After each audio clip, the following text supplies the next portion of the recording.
President Buhari received special envoy from Zambia, pledges more collaboration with that country.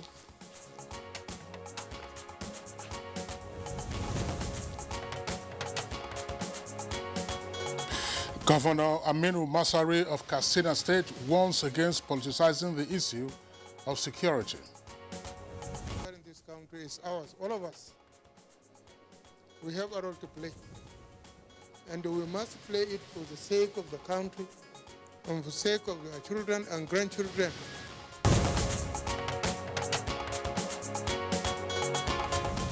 And Lagos digital switchover takes off.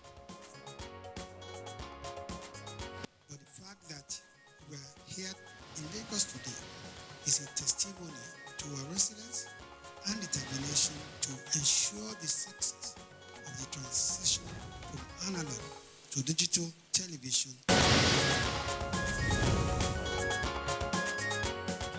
And on Good Morning Nigeria today, we shall discuss vaccines and health interventions.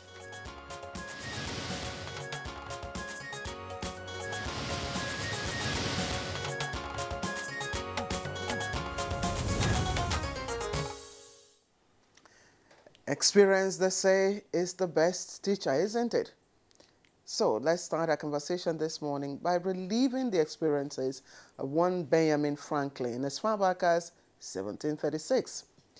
Now, frustrated by the death of his 4-year-old son from smallpox, Franklin busted out, and I quote, "I long regretted bitterly and still regret that I had not given it to him by inoculation."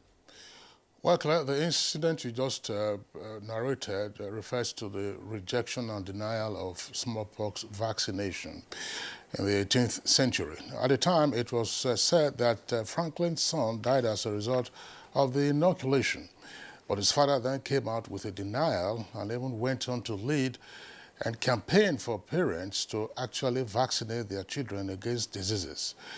And we, of course, can relate that to our own experience here in Nigeria with regard to the polio vaccination, where many children came down with the wild polio virus.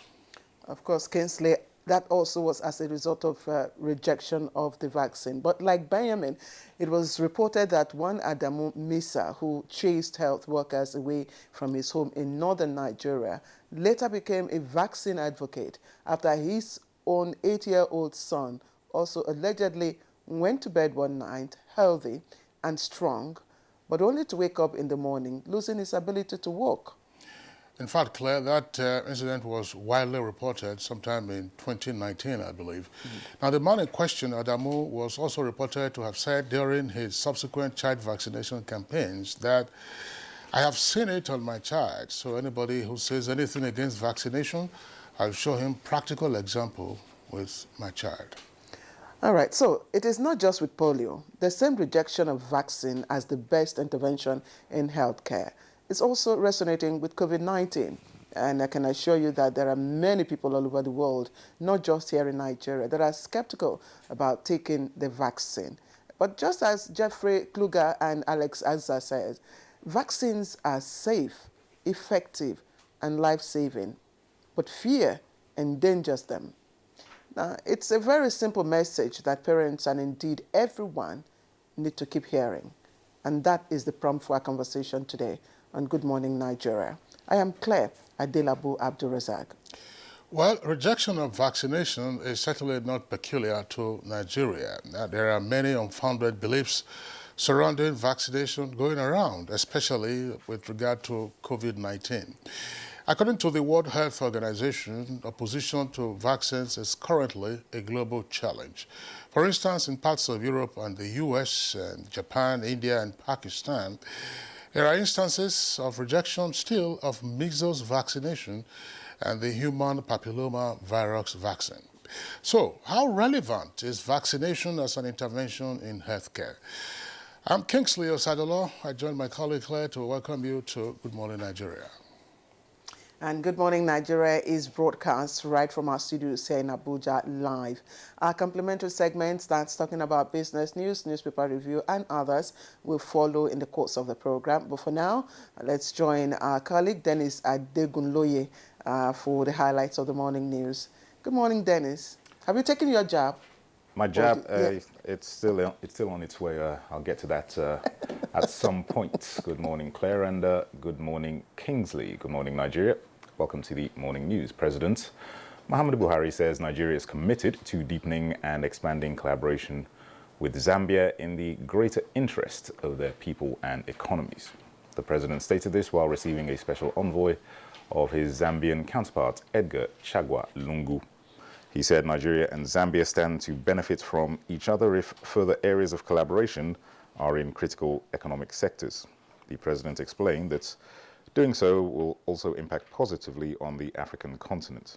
The special envoy, Joseph Malanji, who is Zambia's Minister of Foreign Affairs, thanked Nigeria for her big brother role in ECOWAS and the African continent. He said whenever the strong strengthens the weak, equity is exemplified. The envoy told President Buhari that the Zambian leader is desirous of stronger bilateral relations with Nigeria as well as greater impetus for the Joint Commission of Cooperation between the two countries. President Buhari also granted audience to the second Vice President of the Pan-African Parliament, Madame Hadira Acheta Sise. Details of their discussions were, however, not made public. Nigeria is prioritizing innovation and technology investments in agriculture so as to transform the sector by attracting young people and also scale up productivity. Vice President Yemi Osinbajo stated this in his remarks delivered virtually at the 2021 High-Level Dialogue on Feeding Africa.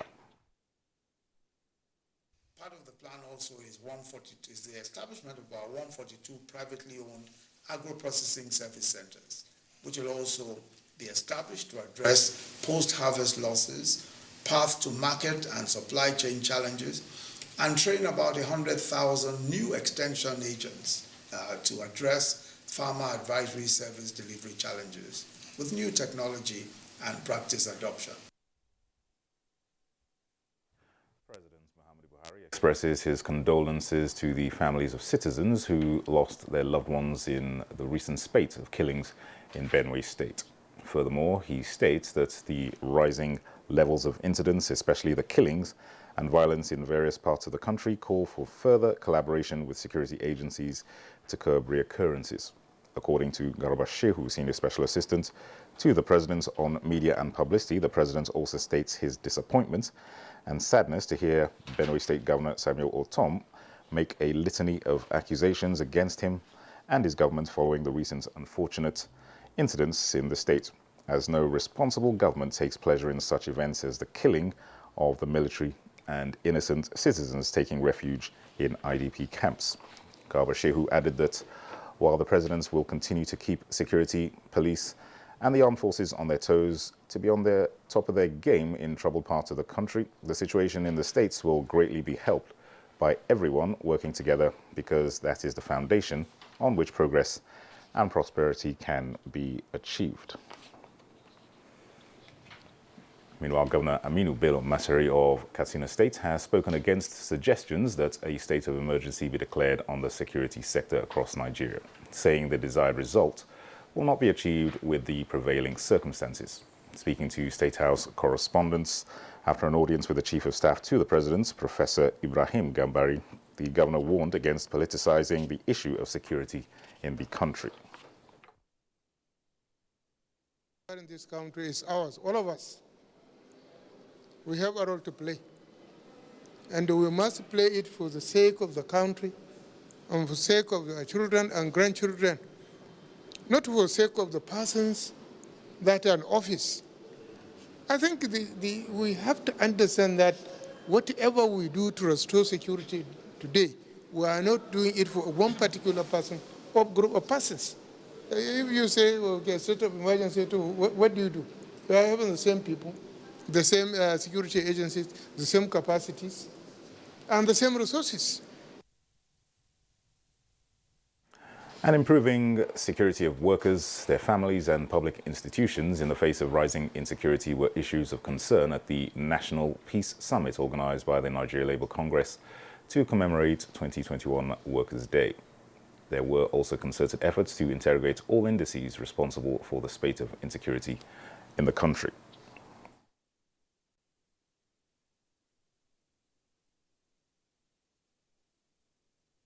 Our armed forces are capable of bringing this insurgency to an end if they are better armed, equipped, and modern technology and adequate motivation is deployed.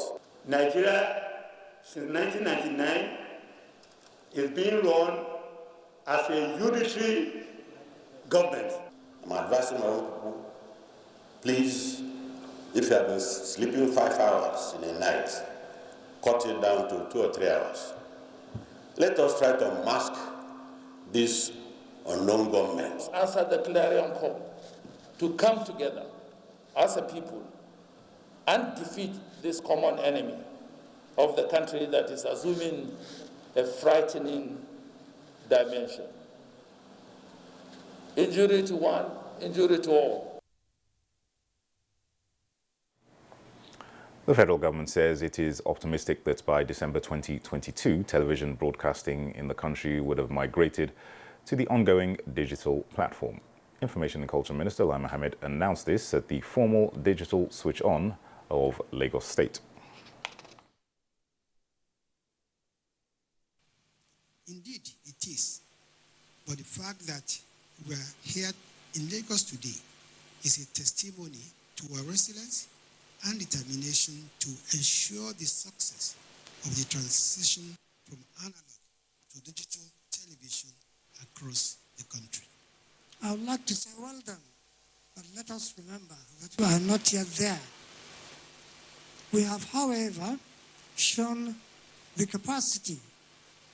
We have, however, shown that we have the capacity to go all the way. And going all the way requires synergy. The Nigeria Center for Disease Control has confirmed 62 new cases of COVID-19 in the country.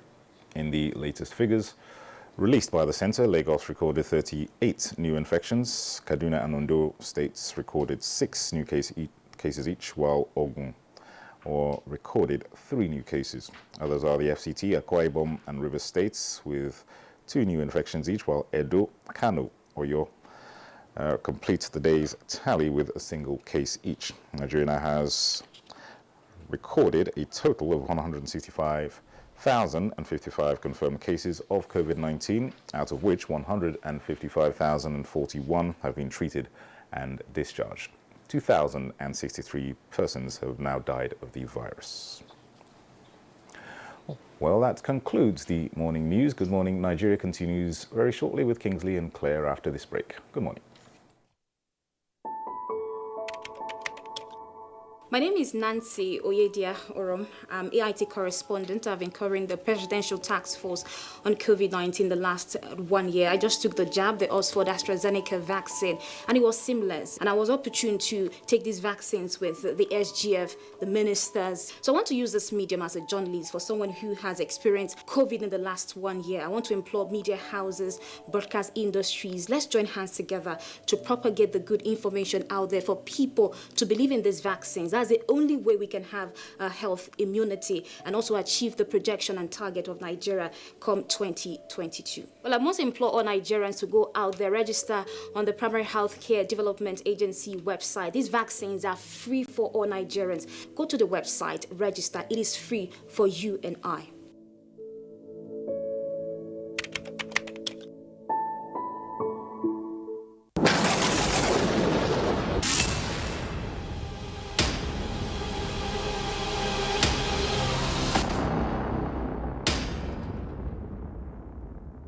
Airtel, the smartphone network. He's falling sick so frequently, either fever or stomachache. I keep him away from junk food. She also feeds me apples. She says an apple a day keeps... If you want want to keep germs away, then also wash your hands regularly with Dettol soap. Meaning? If it's a soap, why not Dettol soap? Germs and disease spread through the hand also. For this, use Dettol soap. Dettol protects from up to 100 illness-causing germs. Dettol soap is endorsed by the Nigerian Medical Association. Be Dettol sure. Kehinde suffers from indigestion. His twin Taiyi suffers from heartburn. Sometimes it's the other way around, or both. That's why they use Gaviscon Double Action. It soothes within 3 minutes and lasts for up to 4 hours. For double relief from heartburn and indigestion, Gaviscon Double Action.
It's the dawn of a new era on NTA's flagship program, The Sports Parliament, revitalized with lots of varieties, including feedback responses from viewers.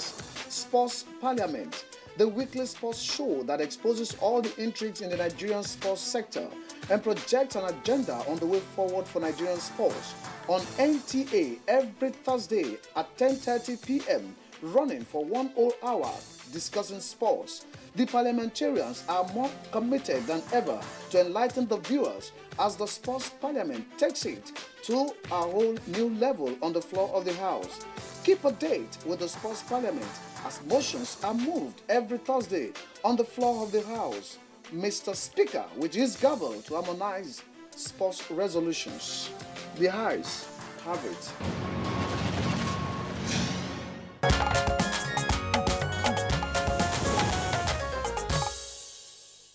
Central Bank of Nigeria approves immediate removal of all directors of First Bank PLC and FBN Holdings. Plus, financial regulatory authorities brainstorm on opportunities and risks of cryptocurrencies. Details of these on Business News with Comfort Amodu. The Presidential Advisory Committee Against Corruption is holding conversations on the need to develop legal framework and policies to regulate cryptocurrency and other blockchain technology by considering the global trends, opportunities, and risks, taking into account issues of consumer protection, tax evasion, money laundering, capital flight, and financing of terrorism via blockchain technology. Stakeholders at the virtual meeting unanimously agreed that Nigeria has to develop a framework for proper adoption of virtual assets. Citizens are using it. They are eking out a living. They are engaged. They are making money. And somehow they are contributing to the national economy. Therefore, we should pay attention because of that reason. And while it is being operated, we should pay attention so that we can know who is doing what with it, so much so that the government can get revenue.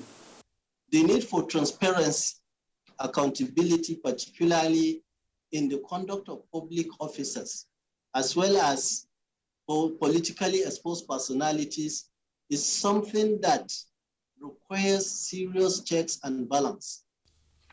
In another development, the Central Bank of Nigeria has approved the immediate removal of all directors of First Bank Limited and First Bank Holdings PLC, as well as the appointment of new directors. At a briefing in Abuja, the CBN Governor Godwin Emefiele said the decision is informed by media reports that the Board of Directors of First Bank Limited, an important bank under regulatory forbearance regime, had effected sweeping changes in executive management without engaging or prior notice to the regulatory authorities. The Central Bank of Nigeria therefore approved the appointment of Remi Babalola and Tunde Hassan Odukale to chair First Bank Holdings Limited and First Bank Limited.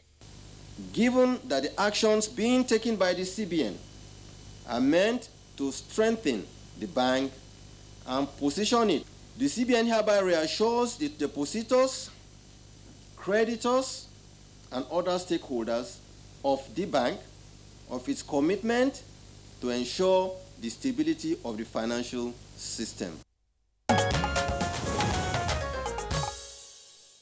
All right, thank you, Comfort, for the business package. Coming up shortly will be our newspaper review. Stay with us.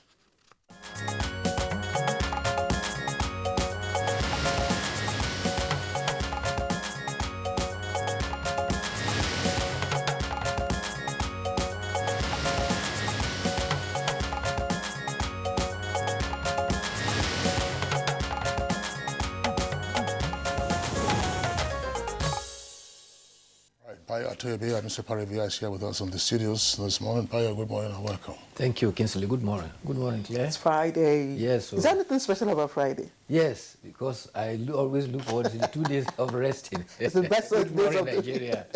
It's the best day for us. Yes, it's the Eid of the week. All right, so welcome, Bayo. Thank you. Okay, let's start off with the Punch.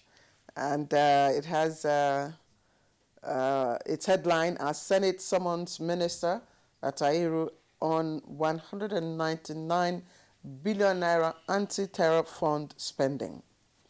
It comes with two riders. National Assembly Committee Chairman berates Ahmed for shunning invitation, and soldiers lamenting lack of weapons to fight insurgents, alleges panel. All right, the picture stories you see there, distribution of relief materials by the National Emergency Management Agency to internally displaced persons in Gaydam, that's in Yobe State, and it happened yesterday, Thursday. Okay, let's look at other stories now. Fraud allegation, Secondus demands apology, 1 billion naira from ex-Oshomole's aid, it's on page 13. Embattled Niger communities negotiate with Boko Haram, 20 million naira levy agreed, it's on page 7. Again, embattled Niger communities negotiate with Boko Haram, 20 million naira levy agreed. And Bauchi suspends Islamic cleric indefinitely, alleges inciting sermons. It's on page 11. And Senate President, governors, VIPs witness Saldana's eldest daughter's burial. That's on page 9. Let's look at what is trending just a little above the nameplate. First Bank directors fired to protect customers, minority shareholders. That's coming from the CBN. It's on page 20.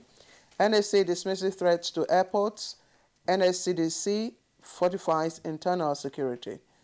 And experts warn of looming danger as U.S. directs citizens to leave.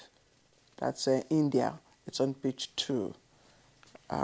That's just the front page. Okay. Nation newspaper. Nation newspaper. It's time for local government autonomy, says Jonathan. Mbaka slams political leaders over insecurity. How relatives and others exposed amputee Hawker, and PDP seeks national conference on security. CBN sacks First Bank Chair Awoshika Tudeko and others. Adeduton back as MD CEO. NNPC memo. Governors seek end to petrol subsidy.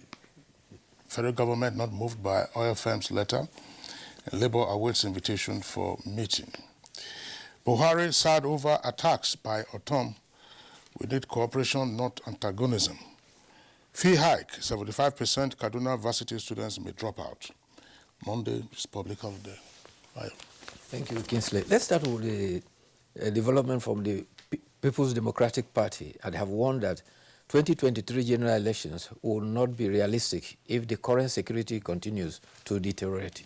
At an emergency national executive meeting, Chairman Uche Secondus advised that the constitution of the National Security Conference for an all-embracing comprehensive deliberation on the future of the country. He says our country is grounded by insecurity, when the Constitution in Section 14(2)(b) says that the welfare and security of citizens shall be the primary purpose of government. The party suggests that there should be a national conference on security to galvanize ideas and options to tackle insecurity in our country. Meanwhile, there are competing voices from the pulpit. There has been reaction from presidency about these voices too. While some are allegedly making negative prophecies, others are expressing optimism. The Catholic priest, Father Ejike Mbaka, now says God has asked him to withdraw his support for the president and to prophesy against him. In the same vein, the founder of Deeper Christian Life, Pastor Williams Kumuyi, says Nigeria will fly again despite the multifarious challenges confronting the nation at the moment. Special advisor to the president on media and publicity, Femi Adesina, says many clerics now should emulate Pastor Kumuyi. He says that, but for most reaction, the talk of doomsday encourage members to hate, and eventually it leads to negative tendencies and accentuate the killings in our nation. He says, do these other preachers read copies of the Holy Bible different from one of Kumuyi reads? And he asks, why don't they preach hope, but rather provoke members to hate? Additional quotes Kumuyi are saying that, stop hate, killing, and use of divisive utterances. He observed that even such divisive utterances have permeated radio, television, social media, and all these tend to boil over and lead to wanton killings. So, and in the area of security, there have been some successes. But however, 4 secondary students of Kapru Secondary School in Ganarop, which is located very close to the Yakubu Gowon Airport, which is 60 kilometers from Jos Metropolis, had a hole drilled through its rear fence and 4 students abducted. For the quick intervention of the security nearby, there could have been another incident of mass abduction. However, 3 of the students managed on their own to escape, and 1 student is now held in captivity. In another development, a drug trafficker with 900 grams of cocaine has been intercepted in a commercial bus traveling between Abuja and Gwagwalada. This thing is coming so close. Another was also nabbed at Zuba. He was carrying 200 grams of illicit drug.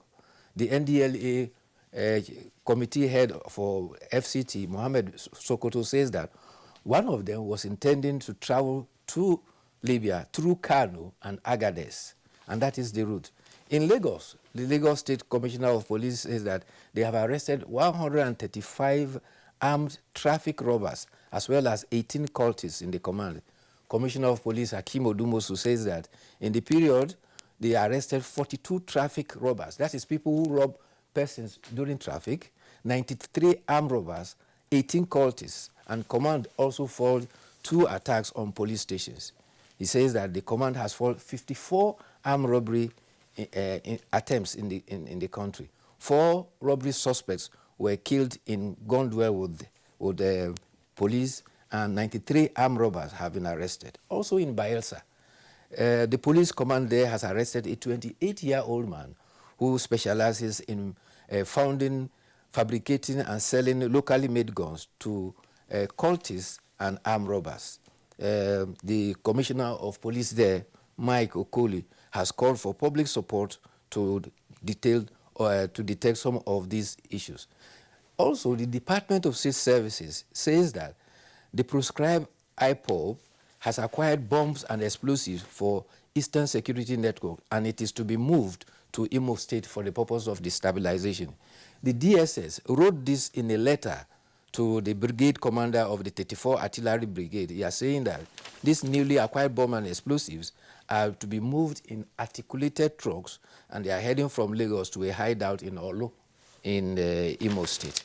So one begins to wonder, if the DSS is aware of this, why don't they try on their own to track and monitor it, rather than write to the brigade commander that this is the danger coming all through along the highway? The other matter of concern is that a senator in the Federal Republic of Nigeria says he was attacked twice. First, along Okene-Lokoja Road. When he escaped that, he faced another attack between Lokoja and Abaji. In the process, 3 policemen in his convoy were shot at, one of them critically injured. The other 2 suffered minor injuries. He said he escaped dead by whiskers. And he said that the security situation is now very serious, and therefore the federal government to immediately take moves and measures to restructure the security architecture in the country.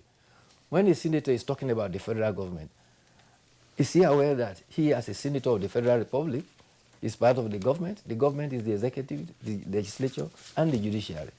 The tendency is that we tend to say put everything at the doorstep of the executive.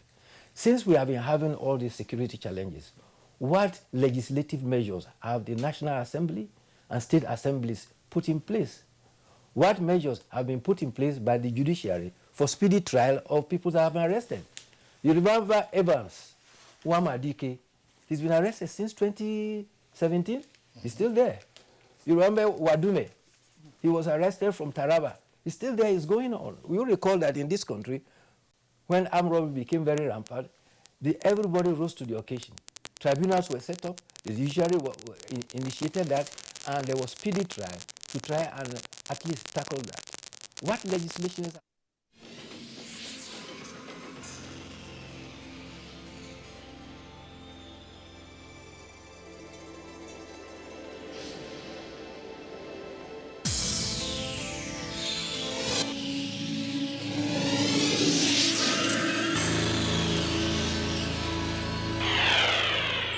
NTA, you can't be Deutsch.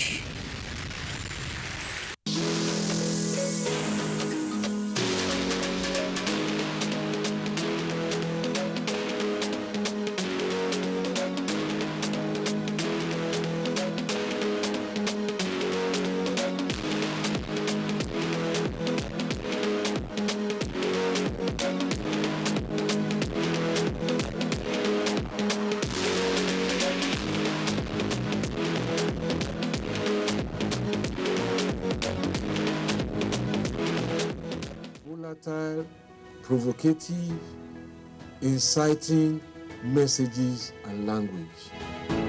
Let's build and not destroy.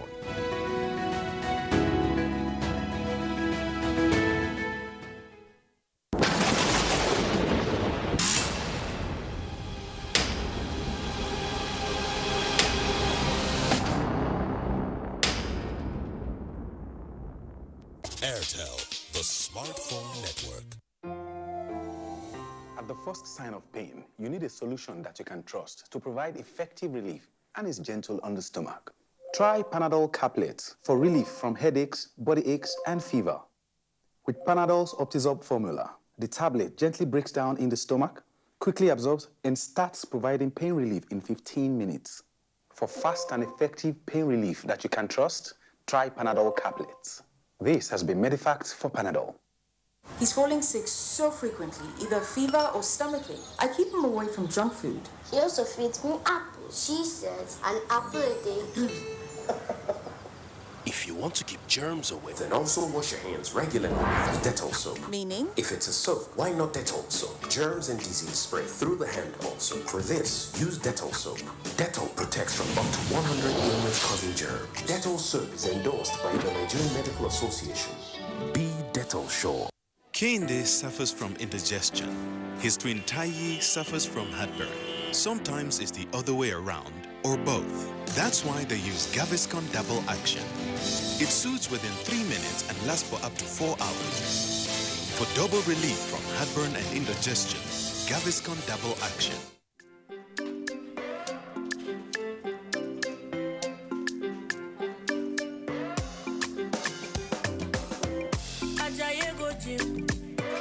You won't go shake your body. Instead, they make it calm down. Eat the farm say you sabi. You want to grow 6 packs in a day. I beg you not to pass your power. You want to show yourself, oh.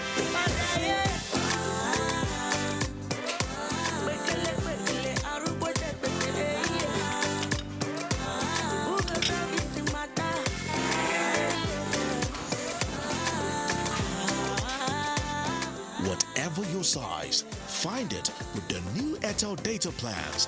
Dial *141# now to get the plan that suits you.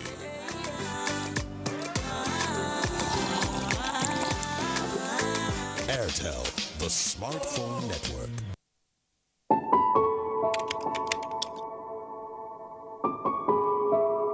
My name is Dr. Faisal Shuaib. I am the Executive Director and Chief Executive Officer of the National Primary Healthcare Development Agency. Earlier today, I took my first shot of the AstraZeneca vaccine. Despite all of the delays, all of the doubts, here we are, Nigerians can finally access the vaccines. I hope that Nigerians will come out and get these vaccines because these vaccines are safe, they're effective, and they truly work. Over the course of the next few weeks, we have to continue wearing face masks. We have to do social distancing. But I know eventually once we're able to get herd immunity, then we'll be able to stop all of these non-pharmaceutical interventions. To get the vaccination, you should go to the NPHCDA website. There's a link on there that you click and you can register and schedule exactly where you want to get your vaccine. Life is a game. We are cool. We are trendy. Energy moves us. Sports is our game, our oxygen. Because with the round leather, we ball. We hustle. All over the land, north and south, we are united in the positive glory. We are encapsulated by HIFL. We live for the game. It's game time. Showing on NTA Network.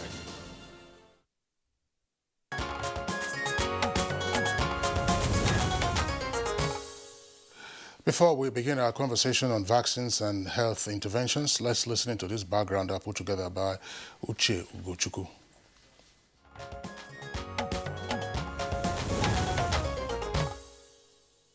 The World Health Organization estimates that 2 to 3 million deaths are prevented annually through immunization. However, Nigeria is said to account for 30% of global unimmunized children aged 0 to 5 years, despite concerted efforts by stakeholders to reverse the trend. The coronavirus pandemic makes the situation more precarious, and the Health Organization is worried about a decline in successes achieved in the past years. The WHO UNICEF estimate points to the fact that Nigeria, with all those investments, have been able to reduce the number of children unimmunized from 4.1 million to about 3.1 million just between 2017 to 2019. And this is really a significant feat. That notwithstanding, the 3.1 million is quite very high because it's the leading number in terms of unimmunized children globally. People's attitude to vaccine in the face of COVID-19 is another issue of concern. Ibrahim and Iyabo are among the many not willing to take vaccines. No go take. Nothing concern me with that one. I know they carry my children go there immunization because I don't like them. The task before relevant bodies as highlighted in the 2021 World Immunization Week with the theme, Vaccines Bring Us Closer, is to build vaccine trust, raise and maintain vaccine acceptance among persons like Ibrahim and Iyabo. With efforts to increase confidence in vaccine, there is hope that the nearly 20 million unimmunized children would be reached.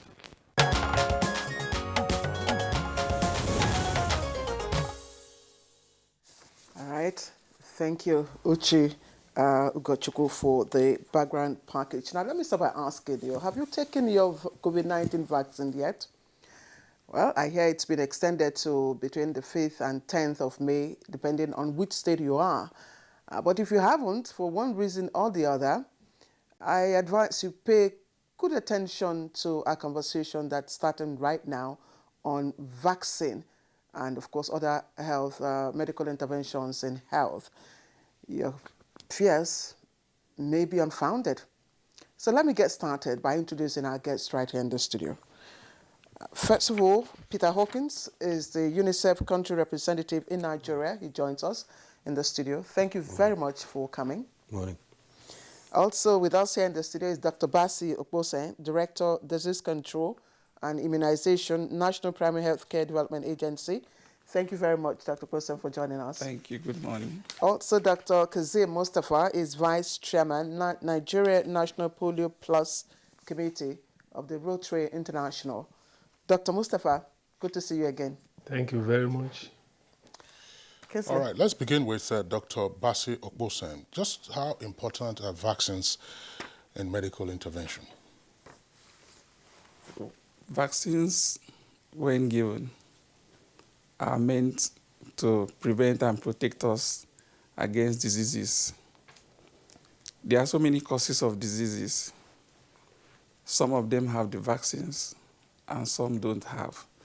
And like the theme of this year, World Immunization Week, which says vaccine brings us closer in the way that we are closer to a healthier world, a healthier environment, a more productive world.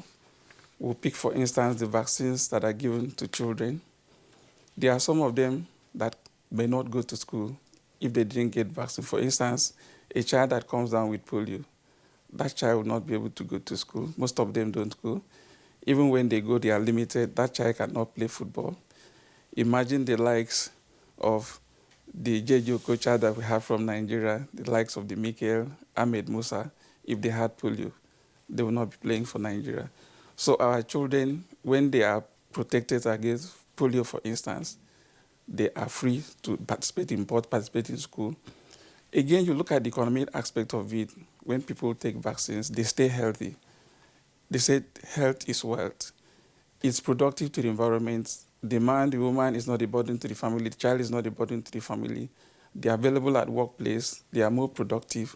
And then also, with this scenario, you discover that the finances, the limited finances that families have, are not diverted towards treatments, but used for other things because they stay healthy. So vaccines prevent us from having diseases. I know, like here in Nigeria, most people, when we are talking about the vaccines like the COVID-19 vaccine and the rest, they will be asking questions, why I don't know vaccines for things like malaria. Good news, even the malaria, there is a vaccine that's just been tested with 74% effectiveness. This will soon be rolled out, and you will see, even for us in Africa, that we are talking about, oh, malaria is not allowing us to do this, that. We will take the vaccines, we'll stay safe even from the malaria. So as time goes on, there are more inventions, more vaccines are coming out for the diseases that we don't have vaccines now, and people stay healthier. Pick again, for instance, our women. Before, and it's still happening, there are a lot of our women that we have lost to cervical cancer. But with the availability of the HPV vaccine, a lot are being protected. Countries that started earlier, they are where the incidences are reducing because they have used vaccination. And our women are staying healthier and not being exposed to that. So we can't overemphasize the importance. And then I come closer home, what is happening now, the global pandemic, COVID-19 vaccine. Last year, remember, sometime last year, everywhere was locked globally. You couldn't go anywhere. Even in Nigeria, we were locked for months. Nobody could go out. With the IPC scales and then the interventions for the vaccines are now available. US, they are using it. UK, they are using it. In Nigeria, we've started using it. And we could see with the use of Oxford AstraZeneca vaccine in UK alone, after about 6 weeks, they had 94% reduction in hospitalization. People are moving out now, going for their normal business. It's because of the vaccine intervention in addition to other things they are doing. In Nigeria also, we are receiving our jab. It's unfortunate that at the beginning of it, a lot of people, before the vaccination started, people said a lot of things. If you take the vaccines, you will fall and die, you will become mad. To the glory of God, we have vaccinated close to 1.5. We have vaccinated almost 1.5 million Nigerians so far, with the 2 million doses available for them. Nobody has gone mad. There is no death link to it. It's just mild effects like the pains around the site and the rest of it. And people are more confident to go out to do their work, and this is what vaccine has contributed to us. Our conversation on this issue will go beyond talks, Dr. Pusen. Yes, so we're going to back it up, and so that people will understand. But let me take the conversation to Mr. Hawkins. Just what is the advantage of vaccine over other, therapeutic medical interventions? Well, the vaccine, as Dr. Bassi said, has a distinctive ability to address the actual problem. So if you take the phenomenal success last year that Nigeria became wild polio free, that was as a result of a vaccine which started in 2003, 2002, and it's developed over time. They've used different vaccines to approach the disease in different ways. And then the ultimate success in 2020, Nigeria was wild polio free. I mean, that's a fantastic achievement. And that continues with measles, with other vaccines. And now we've got COVID-19 vaccine as well, the AstraZeneca here in Nigeria, that has been tested and tested and tested and continues to be tested as we talk. The international regulatory authorities have looked at the data, have said it is safe. The national authorities have looked at the data, NAFDAC, and declared it to be safe. So both in terms of its effectiveness and its safety, the two coming together means that vaccines are a very good way of addressing a particular problem, as we saw with polio in 2020. But other medical interventions also have the same, qualities that you have mentioned. They are safe, they are effective. What is it about vaccine that gives it, optimal advantage? I don't know. Well, it gets into the body, into the stream very quick, faster, yes, and is able to. You're able to develop the actual vaccine to take it forward much quicker.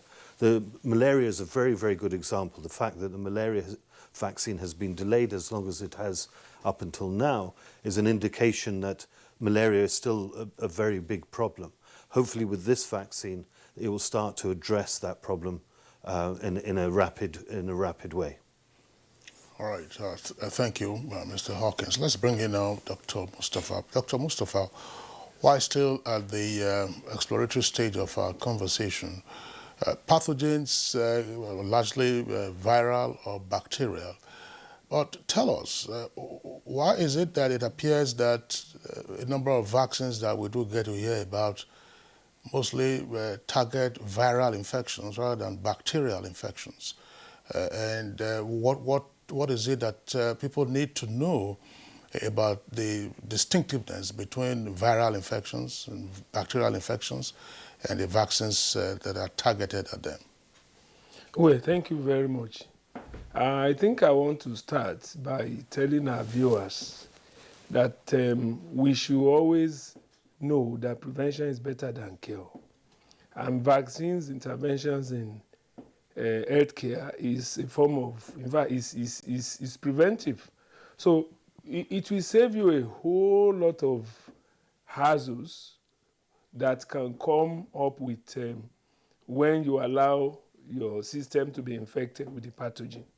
So coming back to your question, vaccines, whether viral or bacteria, works in the same way.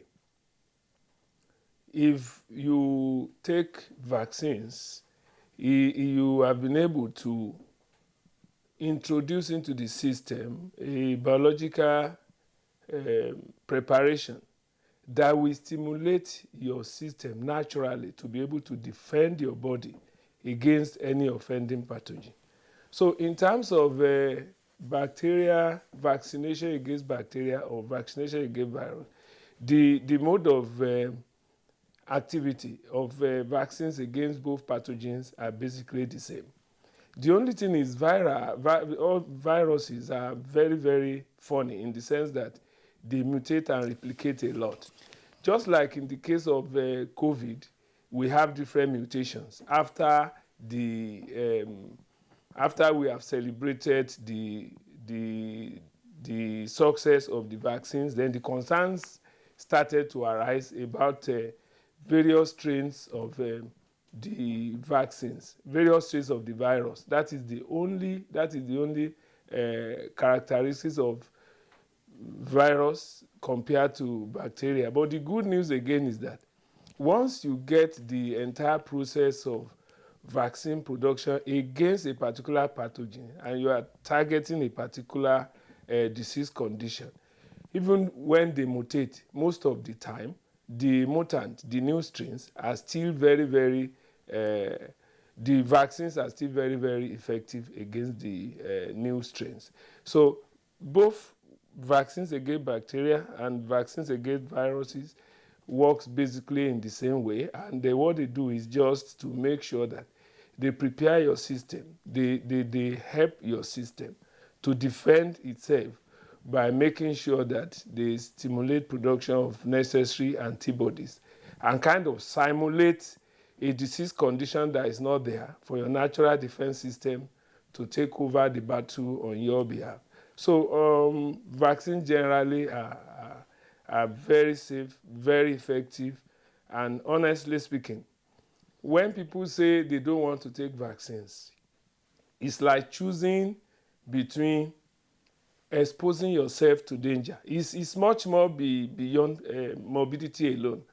Unlucky people could die from the pathogen's effect. So I want to say emphatically, and I want to advise that please don't wait until you are killed by the pathogen. Don't wait until the quality of life you live is reduced by the pathogen. Please go ahead and take the vaccines. It is always much wiser to take the vaccine and avoid all the troubles than to wait until you regret later. Okay, my question will still be directed to you, Dr. Mustafa, and maybe Dr. Oposan would also take it. You know, at the peak of the HIV and AIDS scourge in Nigeria, we had all sorts of, stories coming from practitioners in the healthcare, both orthodox and, traditional. And they tell us that, look, in fact, you heard people say, don't go for vaccines, that, the vaccines you inject into your system over time becomes active again, and one may come down with the same, disease for which the vaccine was introduced into the system. So on that premise, I'd like you to tell us, what are vaccines exactly? How are they, developed? From what are they developed? Thank you very much. Well, the concern that you raised, is it is very possible for it to happen, but it is also not common. And when it happens, the reasons for making that to happen are always very obvious. Vaccines are biological preparations, usually in suspension, which can be injected or can be given orally. And they are weakened pathogens, either virus or bacteria, or completely killed pathogens, which if introduced into your body cannot make you sick. In fact, I always laugh when I read all the conspiracy theories. Science development has gotten to a level that there's no way anybody can do 419 in it. And the transparency and the rigorous protocols and verification that goes with development of a vaccine is so much. So those pathogens in the vaccines are already killed or weakened. We call them attenuated, meaning they cannot harm you again in any way. They cannot become active again? Well, that is why there are people that are not allowed to be exposed to vaccines, even as good as they are.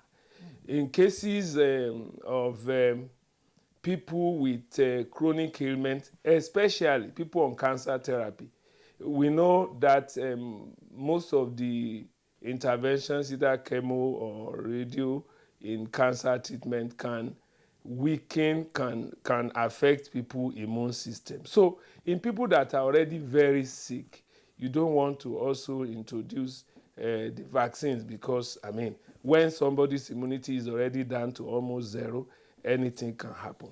Then in case of, let's use polio for instance, where people whose immune system are already compromised in one way or the other, in terms of maybe a severely malnourished child and all those people, is just similar to what I've explained in adults with chronic ailment. So that is when occasionally you can have vaccines trying to. But the good thing is, even if that happens, the fact that your body is already simulated, is already prepared to fight, you cannot still, it will still not be as if you are just left there with zero response to the introduction of the pathogen. So, like I said, usually before vaccines are introduced, those people in the medical science research will tell you how rigorous and how extensive the trials are. There are 3 stages in the development of vaccines. When you start development of vaccines, after all the initial research and testing, you have to do rigorous testing in animals. And when you look at the physiology of animals, they are very close to that of the human body. So any result, any effect, the effect of vaccines on those animals, you can clearly extrapolate that is what the similar effect will be in human. It is after successful animal trials that you now go into 3 phases of clinical trial in human being. The first one being we involve very small groups of numbers of people, and then you try and see. And the whole idea of these different stages of trial is on safety, is on efficacy, how effective and how safe they are. It is after that first trial, if there is any failure of the first trial, definitely the vaccine development for that particular in that particular instance is dead on arrival. It is when you can ascertain the excellent outcome of the first trial that you go into the second clinical trial, which will now involve hundreds of people being closely monitored, including people that are not being exposed to the vaccines, who we, it's like you have situations where you introduce vaccines to some group of people, and then you are monitoring them side by side, people that are not introduced to the vaccines, to see, what difference we will get in their system. So it is the success of that will now lead to the final trials, which will expose the vaccine that is in development to a large population of people.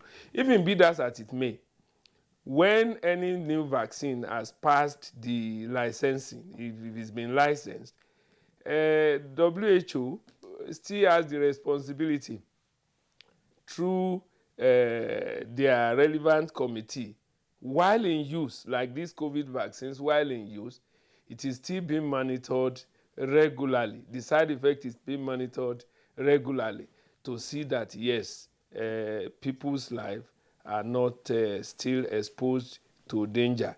And that is why, please, I want to advise Nigerians, please stop circulating all those conspiracy theories, all those write-ups.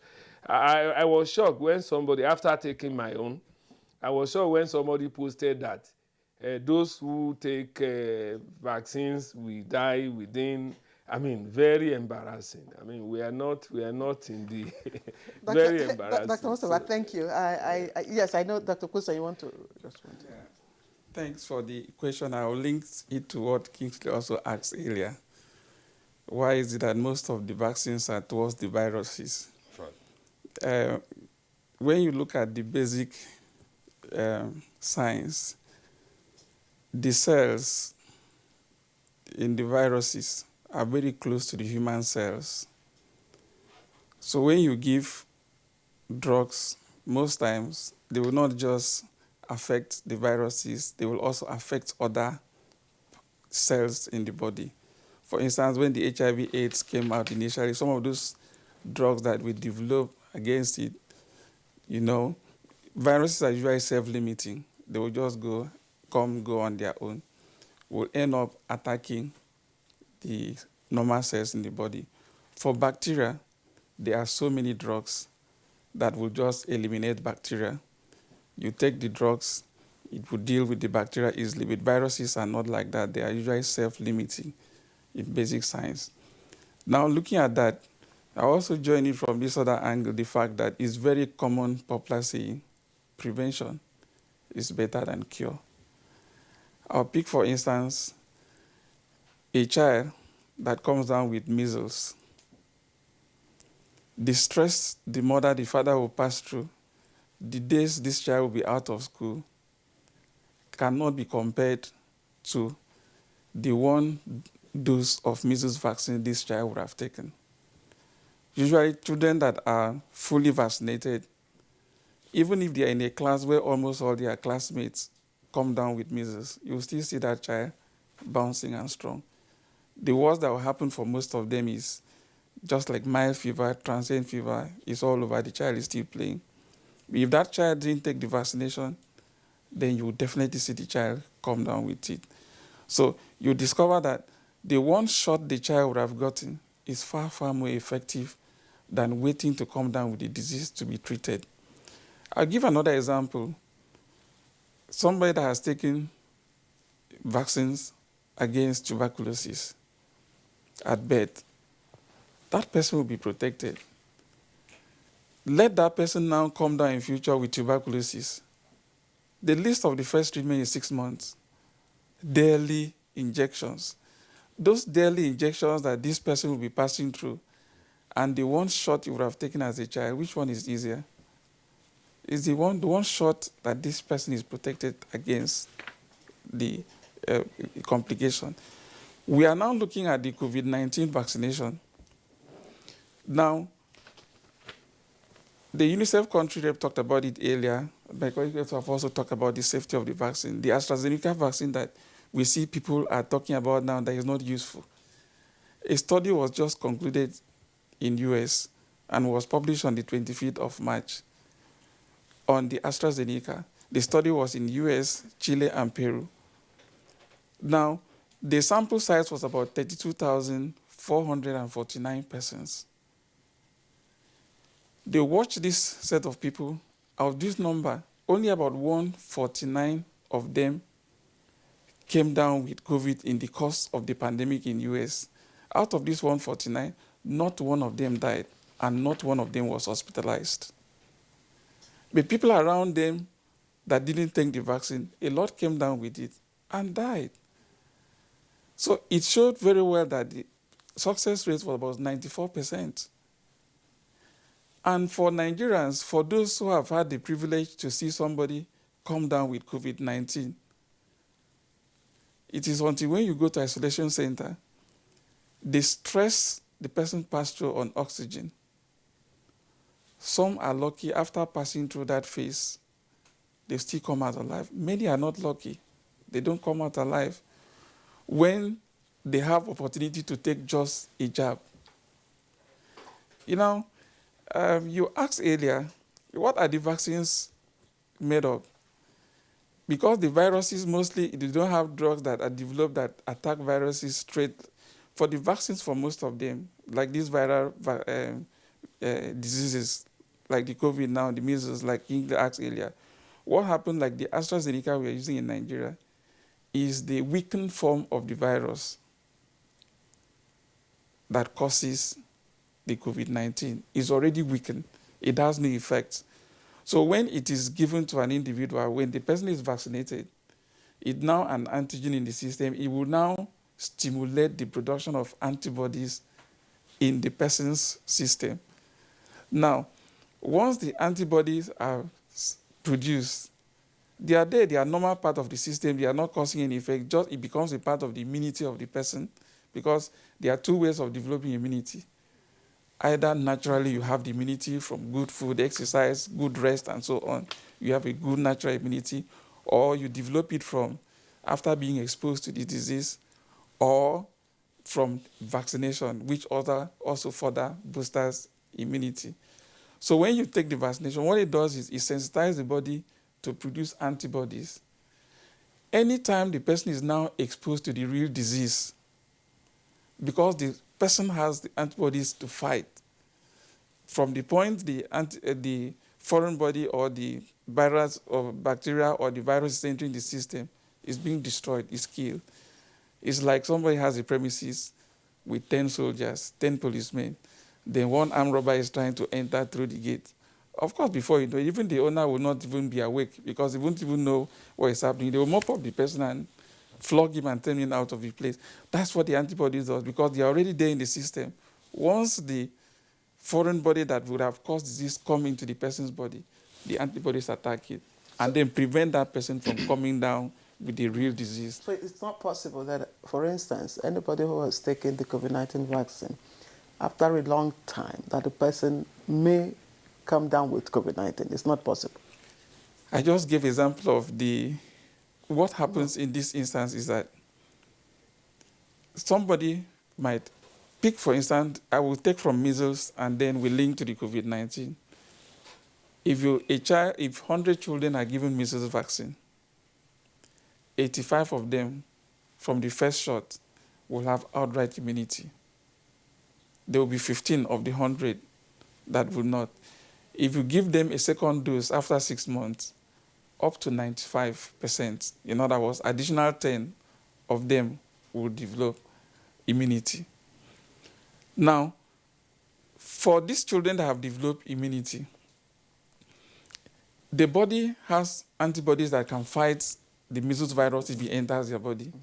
That's the advantage that child has. If that child is now exposed to the virus in school or any of the public places, it will not manifest much. It will just seem like a transient mild fever. It will just pass away.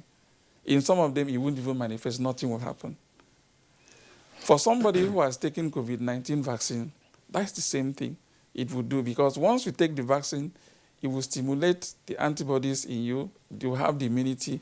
Once you are exposed to it, what will happen is, even like I explained the studies in the US that they just concluded, out of the 32,449, only 149 came down with COVID. But none of them was hospitalized and none of them died. Made a distinction about those who have, for instance, life-threatening, diseases like cancer, who may not, be advised to take the vaccines. Are there exceptions? Now, we look at it from this angle. One of the criteria for prioritizing people for vaccination is comorbidity.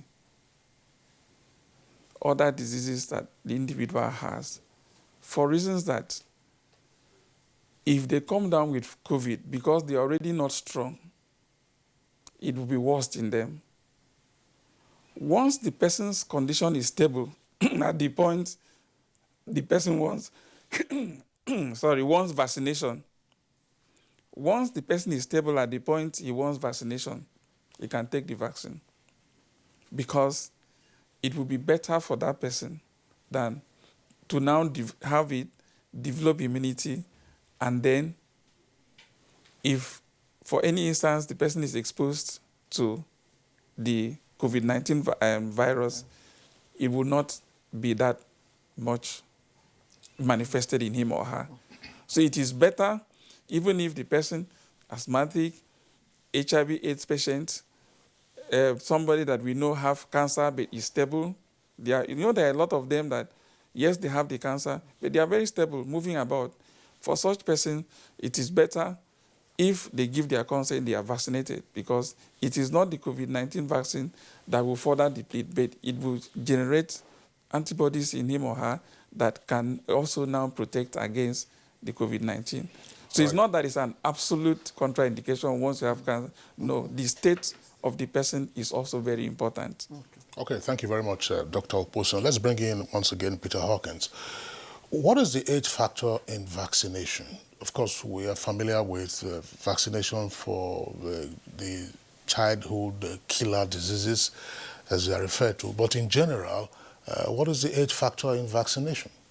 Well, as Dr. Bassam said, prevention is the best form of cure. So for getting an under 1-year-old child vaccinated, fully vaccinated, allows that child to be able to fight any diseases that they may come across, or if they get it, to be able to have a transient flu and minor symptoms. And for the COVID vaccine, the risk and the efficacy factor for people in Nigeria under the age of 18 would not take the COVID-19 vaccine. It's only for those people 18 and over, because that's where the major risk is, and the major ability to be able to respond to the pandemic is at its fore. So those are the two factors that determine what. Yeah, thanks. I know that we're talking specifically now because that's the in thing. It's the coronavirus pandemic and then the vaccination against it. Since we are discussing vaccines and health interventions in general, I ask this question specifically because we know that there are other forms of vaccines that are available. Vaccine for yellow fever, vaccine for CSM, that's cerebrospinal meningitis, and all kinds of vaccines so that's what I'm asking, what is the age factor? You've already described this. At what point, does the person say, oh, no, I don't need this kind of vaccination or otherwise? Or a medical practitioner will say, okay, you don't need this vaccination because of your age, and then therefore you are stable, and then your immune system is sufficient to ward off any infection that might arise on account of exposure. One of the most effective vaccines at the moment, pneumococcal for pneumonia, is one of the good examples. As soon as you can take it, you should be able to take it. So as a child, taking it to prevent you from getting pneumonia, prevent you getting measles, or helping you fight the measles when you do get it. So as early as possible is the way. So under 1 is the main regime, and then under 5 is the second course of events. Polio is a very, very good example. The younger you are in getting the polio drops, the better it is to prevent you from contracting polio. So it's all about prevention. So as early as possible, then you have it for life. Measles, polio, pneumococcal for pneumonia, and all the other vaccines are an important part of it. There's the cholera vaccine, for example, you need to take periodically. If you were to take on vaccine, it's actually less and less required at the moment, and cholera only in extreme cases would you vaccinate anybody, not like 15, 20 years ago where we used to have to take it every 6 months and use it for that. So that it's as early as possible to prevent you from contracting any of the viruses. When we were children, we never had this oral drop or the suspension that they are using now for. It used to be something that looked like an AK-47 that they will give you. They will give you here. They will come. Everybody will be crying anyway, but that's what they will give you. And then, so is there? I know that the suspension is liquid, but is there any property difference between the jab you get, even the COVID-19 one is a syringe, and then the suspension, and then it's you get it there, and then the one that is dropped in the mouth, particularly when you see them doing for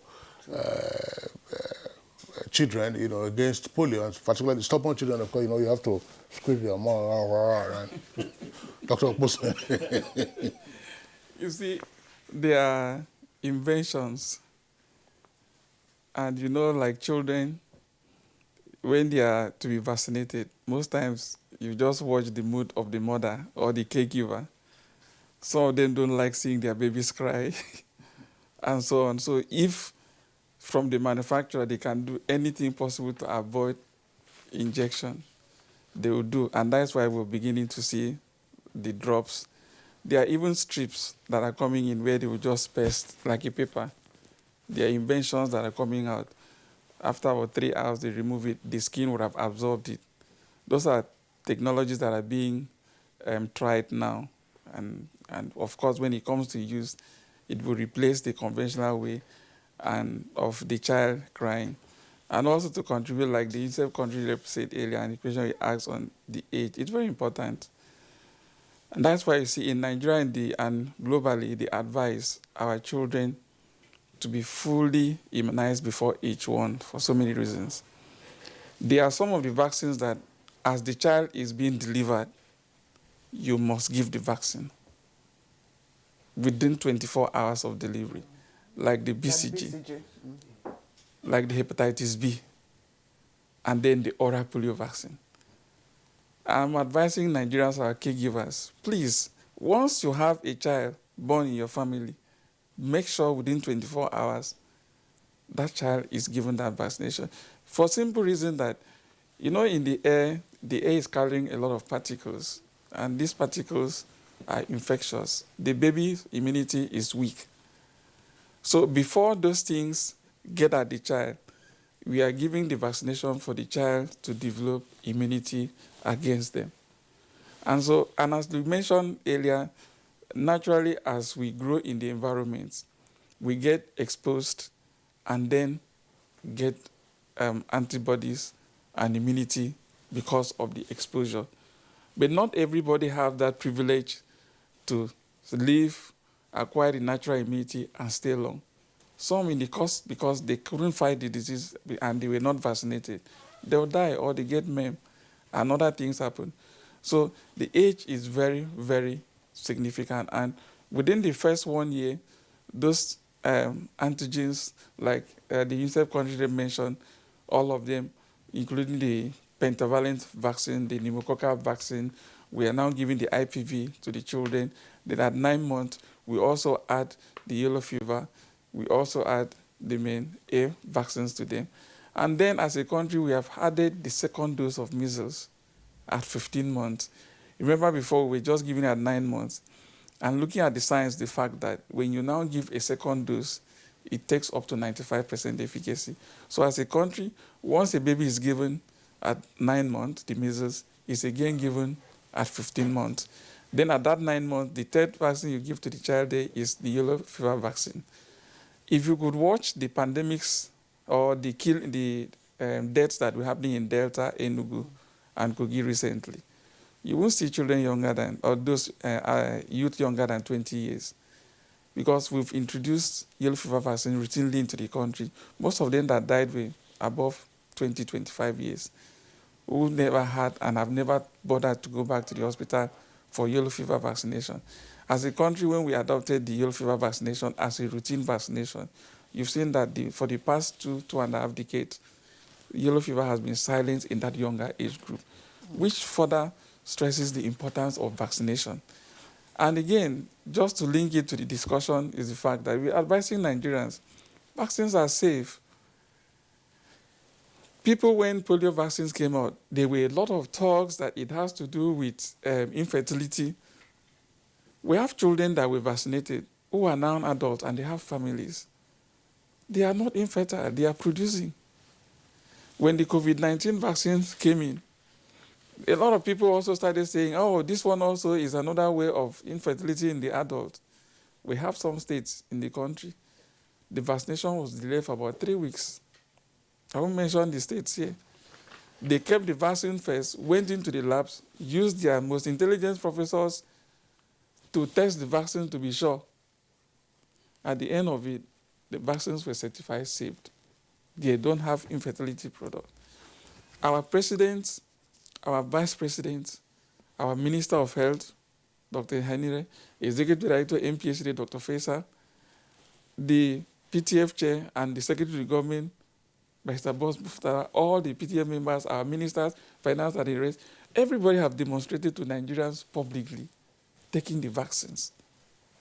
Okay. Because they are sure of the vaccines, but you still see Nigerians being skeptical. Yes. And I want to thank our leaders for being examples. We will look at the reason, really, why, vaccine, there's this skepticism about vaccine, because it didn't start from today. In our conversation when we started this program, we started an example with Benjamin Franklin, whose son died, from smallpox. And the story was that it was because his son had, inoculation. He took the smallpox, vaccination. But of course, he came out to say, no, it was not because he took it, that he even regretted not giving him the vaccination, So rejection has started as far back as the 18th century. But my next question is general, but I would like to start with Dr. Kazim Mustafa, because for childhood killer diseases, measles, diphtheria, all those stuff, the child has to have a couple of doses of those specific vaccines. But regardless, we've had a number of incidents, of children coming down with smallpox, measles, and even until recently, polio. So what is the specific goal of vaccine or vaccination? Is it to eliminate, eradicate? What is it? What is it set out? What does it set out to do, really? Thank you very much. The specific goal is to prevent. The specific goal is to prevent. And that is why exposure to vaccines as early as possible in life will go a long way to do that. So it depends on if we want to, we can, if our culture, if we are able to get as many children as possible or as many people within the community to get vaccines for especially childhood killer diseases, it is very good for us, because the more the number of people within the population that are vaccines, the more protected the entire community can be. We have what we call the herd immunity, in which case, just like Dr. Bassi said, if you take vaccines, you are protected. But if a large number of people take the vaccine, especially in easily transmissible diseases, you have a situation where even the few ones that have not taken are indirectly protected. And that is why the drive is to make sure that we change people's belief and perception towards vaccination. There's no way you will not still see people who will still maintain their negative stance against vaccination. But in a situation where you already convince a lot of people to take vaccines, you can protect them indirectly. Now, you can see that the whole essence of our coming here is to convince Nigerians to take the vaccines. And that is why the last week of April has been set aside. I think what we need to continue to do is to let this conversation, let this information and education about vaccines continue. Just like we are using the opportunity of this World Vaccination Week to inform and sensitize people more and put the discussion on vaccination on national agenda. We should not wait until we have this, we are marking any special time. We should make sure that we keep on to inform people. That is the only way we can get as many people as possible to be vaccinated, and indirectly even those that are resisting may not come down with the disease eventually. It is a lot of work. Vaccine prevents. Vaccine prevents. The only way it can indirectly seems to have eradicated, seems to eradicate any form. Just take polio, for instance. We are certified polio-free in the country. It's because we've gotten to a level that, quite a reasonable number, majority of our children are already vaccinated, and even those that are not vaccinated to a very large extent are indirectly protected. Vaccine essentially is for prevention, but you can eradicate, you can eliminate that pathogens within your community if your health system is well strengthened and you are able to get that culture of vaccination of children as they are being born, to become very top-notch. So, but essentially, vaccine will prevent. All right, thank you very much, Dr. Mustafa. Peter Hawkins, I mean, we're talking about the efficacy of vaccines or the roles of vaccines. We do know, for instance, I know you're not from WHO, but in 1980, WHO declared smallpox eradicated around the world. That's the so-called naturally occurring smallpox. Of course, some labs were perhaps for weaponizing purposes. They may still have that. But in general, since UNICEF is also actively involved in vaccination programs in the country, what's been your reading of the public response to vaccination? We had a good outcome with regard to the elimination of wild polio virus. But for other forms of vaccination, what has been the experience of UNICEF in dealing with various governments, because we have 3, federal, states, and local, and the public? No, and I think there's a good story to tell here in Nigeria, not only over the past 20 years, the experience that we've all had on the wild polio vaccine and eradicating that, and it's a good story. You've mentioned smallpox, that's eradicated. Polio now, it's only in 2 countries, Afghanistan and Pakistan, in the world, and Nigeria has led the way in that sense and shown to Pakistan and Afghanistan that what can be done. In terms of immunization as a whole, it has been difficult in the past, but I think since the 90s, it's slowly coming to the fore. And I think when we look at the figures in 2016, 17, 18, and 19, incrementally routine immunization has increased. And it's a very, very good story. It's not where we want it to be, but it has got much, much better. In 2020, it's significant to note that while there was a very small dip in May 2020, it actually came back up. It's not quite at the same levels, but that incremental step will take place. But what was fantastic in 2020, and this refers to the issue of the government, that the government continued to bring in routine immunization vaccine during the lockdown, so that there will not be a stock out, and routine immunization has taken place. Dr. Bassi and his team have been incredible in ensuring that routine immunization, despite the pandemic, is there at the fore of what the government wants to do. Going down to various levels of government, the state governments are doing well, some doing better than others. But every month we look at the figures to see which state needs to pick up, which state needs to drop off. One of the most significant areas that we're all grappling with is the human resources at primary healthcare level. And that is the one area that we need to really work on.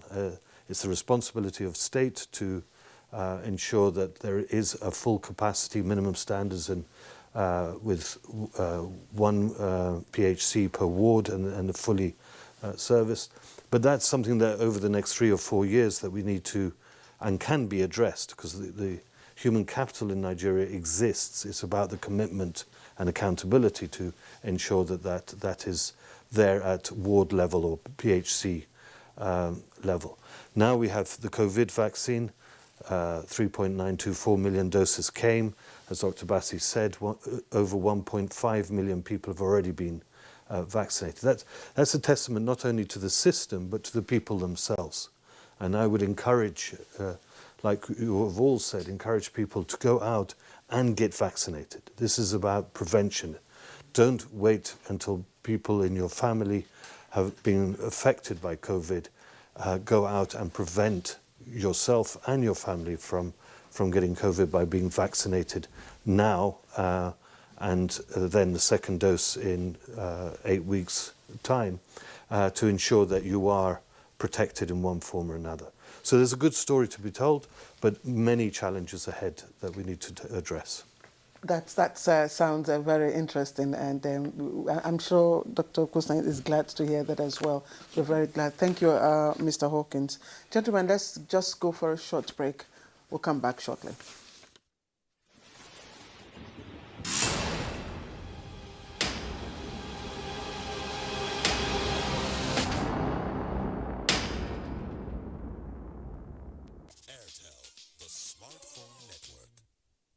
Contemporary times require practical skills to remain competitive and relevant in your organization. Therefore, take advantage of NTA TV College short proficiency courses to sharpen your professional skills. Basic Broadcast Accounting and Auditing. Date 19th April to 30th April 2021. 2 weeks. Audio Engineering, Operations and Maintenance. Date 19th April to 23rd April 2021. 1 week. Protocol, Event Management and Public Relations. Date 3rd May to 14th May 2021. 2 weeks. Intermediate Camera Operation Techniques. Date 17th May to 11th June 2021. 4 weeks.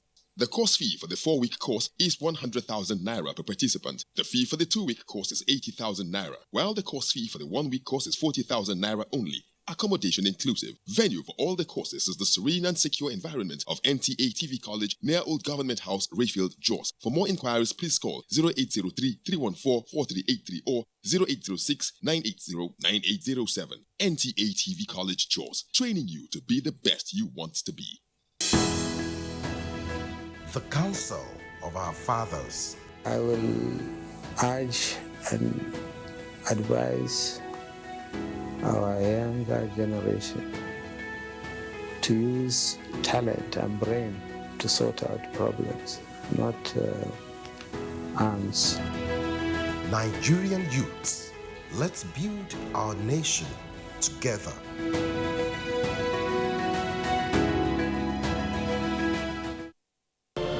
These days, people get their news and information from more media sources than ever before. Some of the news and information given are fake, unverified, doctored, and manufactured to create confusion, stir disaffection, and cause disunity. Before you believe or share any news, ask yourself, is this real? Is it from a credible source? Is it verified or verifiable? Fake news is dangerous, whether you do it for fun or for political gains. Real people can get hurt. Fake news, don't create it, don't spread it. This is a public service announcement from NTA.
Life can be very eventful.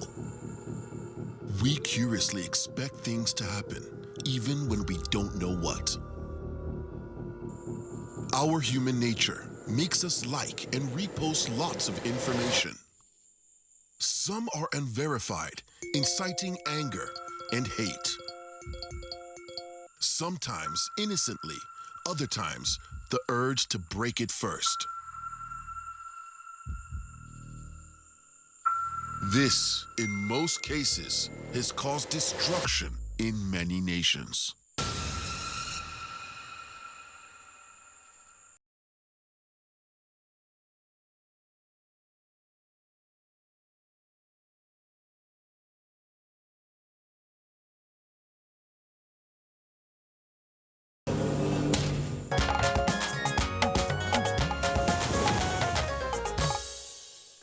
All right, welcome back. You're watching Good Morning Nigeria, and we're looking at vaccine and other health interventions. We have all our guests seated here. We do appreciate them. We also appreciate your tweets that you have sent in. But just before we take on the tweets, there was a question I had asked off camera and to the gentleman here in the studio. And I'll start with Dr. Busen, who is, of course, from the National Primary Health Care Development Agency. For a long time, we've heard our immunization coverage, reach at 70%, whereas some members of even our own partner countries, the D8 countries, have achieved much higher targets. Are we having to deal with reluctance from the people, or is it a government thing? Okay, I will put it this way, and something that answer with appreciation to the government of the day for wanting to see the reality. Before now, you're talking of 70%. We're always reporting 1995, 102% immunization coverage.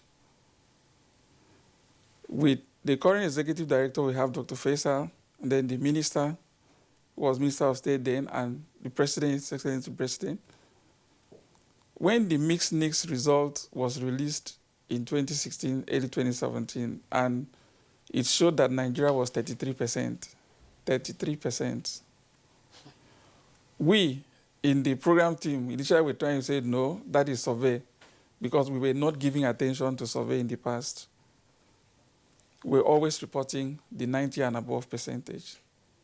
The executive director and the entire team and our partners, UNICEF, WHO, who supported this decision, said, as a country, this is where we are, 33%. Let's find a solution to this problem. That was when the government set aside and said, administrative report, we are not going to entertain it. Let's go on the survey. Let's find out what the problems are. So the government with all our partners sat down for a period of about 3 months to dissect, to know exactly what is wrong in the routine immunization system of the country. It was at the end of it, under the leadership of Executive Director Dr. Faisal, the National Emergency Routine Immunization Coordination Center was established. That was specifically created to ensure that routine immunization in the country works. Since the day it was inaugurated on the 4th of July 2017, the NERIC Center, till today, that team meets every day except few public holidays. We have from the government, we have from the partners, the country revenue self here will also bear witness. They meet every day to review what is going on at the state level. Now, having the structure at the national was not enough. It was stepped down to the state level to have the state emergency routine immunization coordination centers, especially in the 18 states that were poorest performing. They were given the first attention to also establish that structure. Then the same at the local government level. They were given at least bi-monthly visits from the national, both government and partners. We'll go together, sit with them for a period of 2 weeks, and then analyzing their report and preferring solutions. What's the outcome? And then the outcome of it is that from that 2016, 2017 mixed needs, the smart survey we had last year gave us 70%. For the first time, Nigeria had such a coverage. And remember, the survey is not conducted by MPSC, it's jointly conducted by all our partners with our NBS and the lead. Of course, we know what the NBS will do. They will always go straight and tell us the truth, what it is. Working with UNICEF, working with WHO, all our partners that are involved. It gave us 70% as a country. And for us, and we are not wanting to stop there. For last year, we were saying we will move from the 70% to at least 80%. Even with the pandemic, there was a guideline that came out. The country minister will bear witness that there should be no outreaches, there should be no this, there should be no that. Under the leadership of our ED, our minister, and all our partners, we say we will not stop. There was an immediate training for about 220 health workers, 66,000 community members. A guideline was released. After the training and the provision of PPEs to the health workers, they were able to come back and start work immediately. March, April, we could see the routine immunization went down. But from May, we could see it started coming up very well. So now we just conducted LQAS, Blood Quality Assurance Survey, which was done by NBS and WHO. It has shown that the country, in fact, most people are amazed. So there's this level of work that is still going on in the country. That's why I'm so appreciative to Mr. President, the Vice, the Minister, the ED of the agency, the Finance Minister, who have always made it possible for this vaccine to be available. In the midst of pandemic, like the country rep UNICEF said, Yes, they were hiring flights to bring in vaccines. I like the country rep. Is that a realistic survey? Absolutely, and it gives you an indication and progress. And later this year, we'll be doing the mix in October, November of this year. And I'm sure that will show and give us a good comparison from 2016 to 2021 that we're at. But and there are other significant factors, as our wonderful colleague Dr. Kofi earlier alluded to in the broadcast, that the zero-dose children have been reduced from 4.2 down to 3.1 million. That is still a challenge, yeah, but at least it's going in the right direction and the trajectory is going in the right direction. The more you can reduce the zero-dose population, the better you will get to the herd immunity and the quicker you'll get to the situation that you're alluding to of 90+%.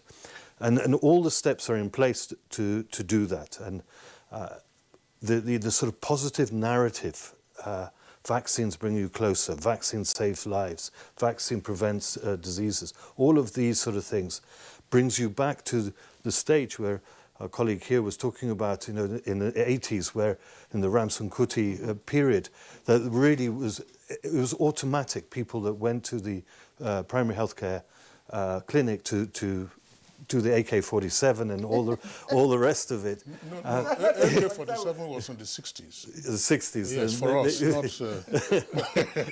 But it, you know... No, but Ramson Kuti was an acknowledged driver of absolutely, yes. And we're back there again. This drive that now is taking place, year on year, 17, 18, 19, the increase in the figures. Let's just continue that, reduce the zero-dose number of children down to the minimum, because that's where the big impact will have, and ensure that it's routine immunization rather than campaigns, as Dr. Bassi has said. It's the routine immunization, so children are born, automatically go to the clinic, get vaccinated, and protected for the rest of their lives. To what extent does the level of illiteracy impact on the willingness of parents or relatives to send their children for immunization? Because if we still complain about levels of illiteracy, you have to be enlightened to know these values. And is the focus more on urban areas, or it's a combination of urban and rural areas? Because we know we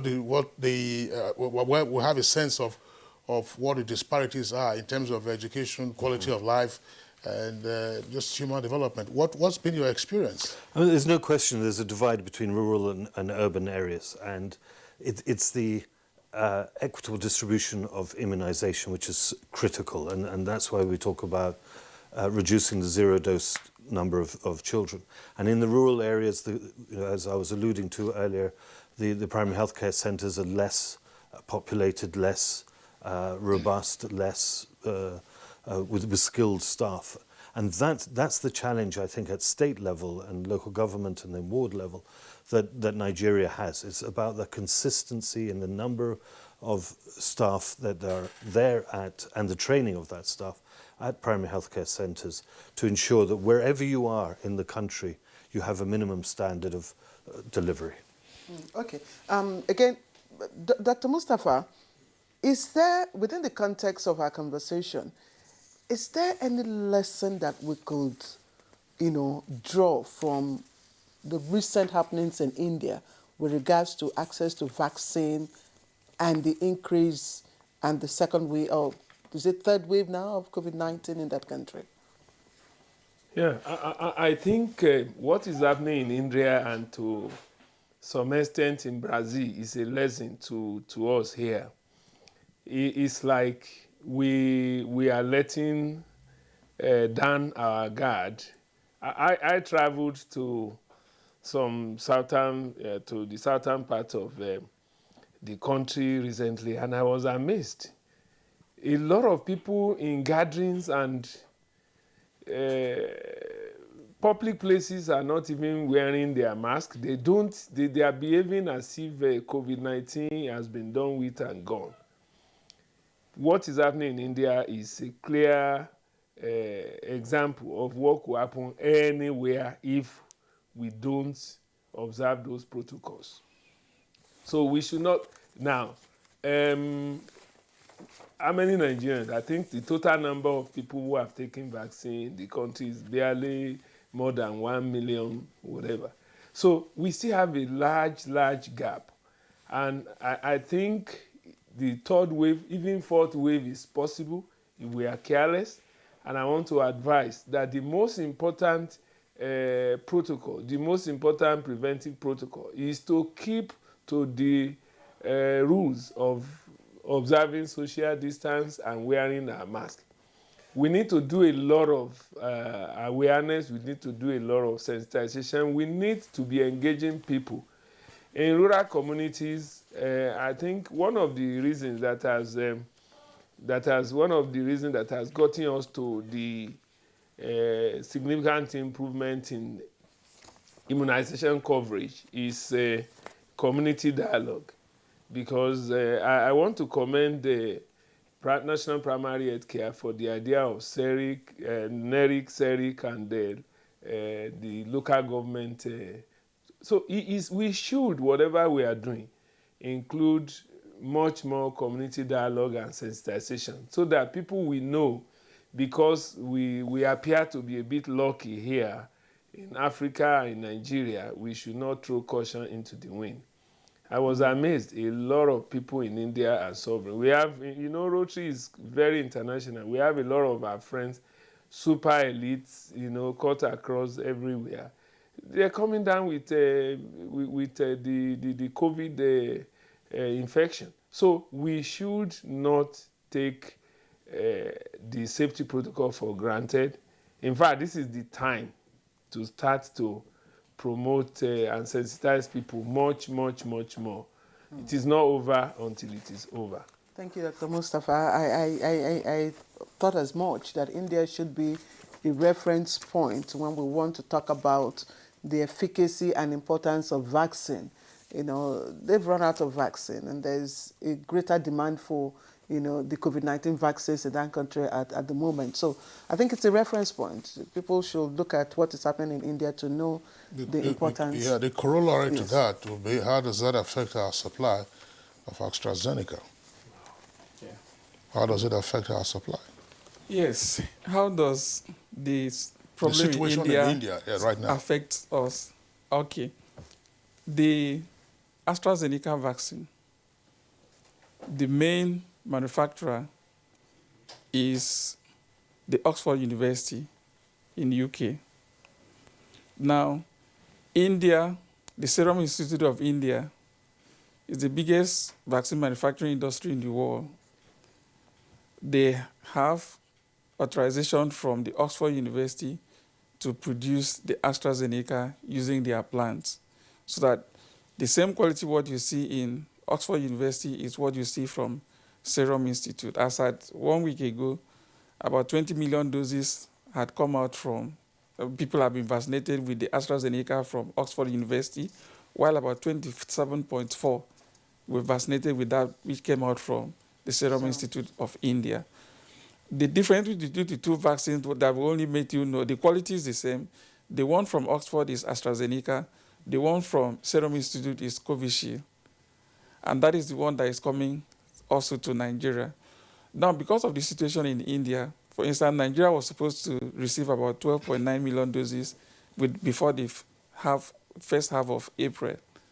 We can't, not only Nigeria, most other countries that were to be supplied with the vaccine from India have not, because they want to deal with their local situation. Yesterday, we had about 200,000 cases in one day of COVID-19 in India. So the does citizens... that affect the second shot, those who have taken the first shot? No. For what the leadership of the agency has done with working with all our partners was that the ones we received, the ED had directed working with the state, giving 50% of the vaccines to be used. So there is a second 50% that will be used for the second dose. There are countries like Ghana who did not take that step. Immediately they got their 600,000, they used to vaccinate anybody. Now they don't know when the second dose will come to be used. But for Nigeria, the vaccines for the second dose is intact.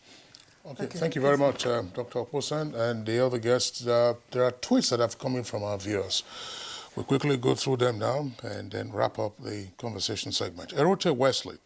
Vaccines and medical interventions have drastically reduced infectious diseases all around the world, and it's paramount, therefore, for people to get vaccinated. My question, however, is when will Africa, in general, discover something peculiar like vaccines so that other countries will depend on them? Soon. Festus Akibewa. I'm a medical researcher.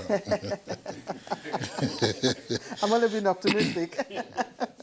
All right, Festus Akibewa, I'll just abridge your tweet for time. It's heartwarming to hear there's now a vaccine for malaria, which will save thousands of lives. Nigeria must invest in scientific and technical research to develop vaccines.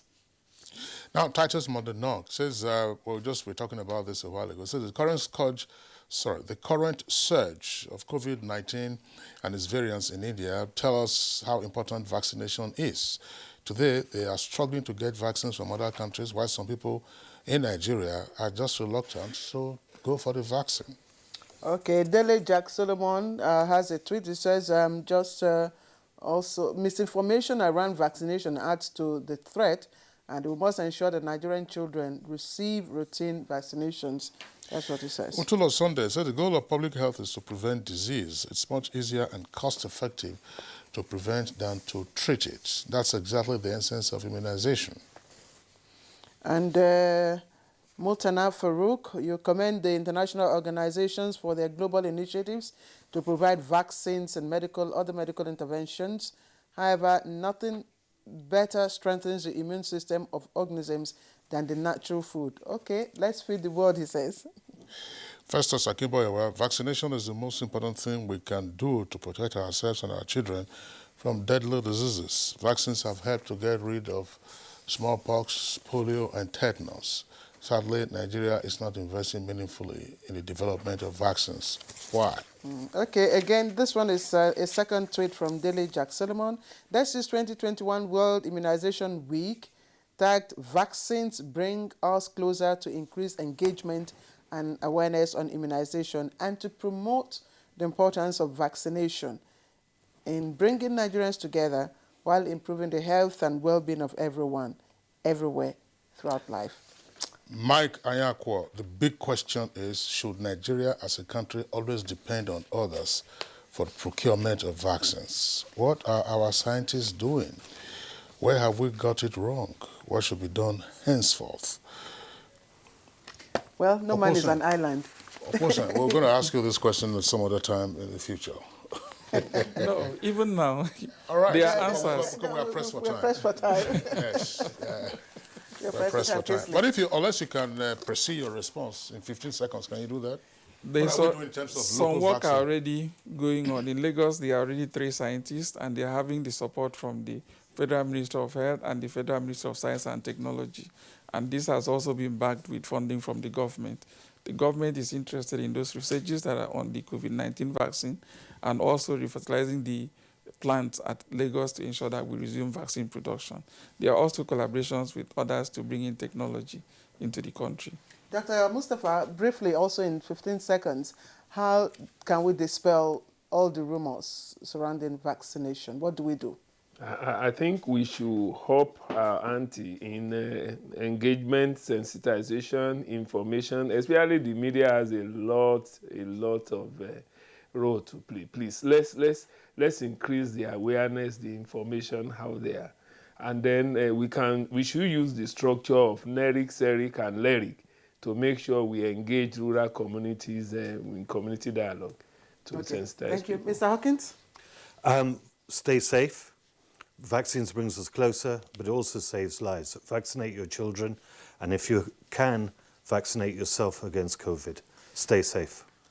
All right, thank you very much. On that note, we'd like to appreciate our three guests who have been with us this morning in our conversation segment. Peter Hawkins, UNICEF Country Rep in Nigeria. Thanks for being around. Thank you. Dr. Basi Oposan is Director, Disease Control and Immunization at the National Primary Healthcare Development Agency. Thank you for being around. Thank you. And lastly, Dr. Kazim Mustafa, Vice Chair of the Nigerian National Polio Plus Committee of Rotary International. Thank you for being around. Thank you for having me. Okay, so that's it, and Good Morning Nigeria for today, and indeed for the week. The program returns on Monday, same time, 7 o'clock in the morning. Until then, take care of yourself and enjoy your weekend. Monday is a public holiday, by the way, but we're back on air. I'm Kingsley Osadolo, and then happy Workers' Day tomorrow. Indeed, happy Workers' Day to all Nigerian workers. I am Claire Adilabu Abdulrazak. Don't forget to always stand with NTA and campaign against rape and rapists. Bye-bye from all of us.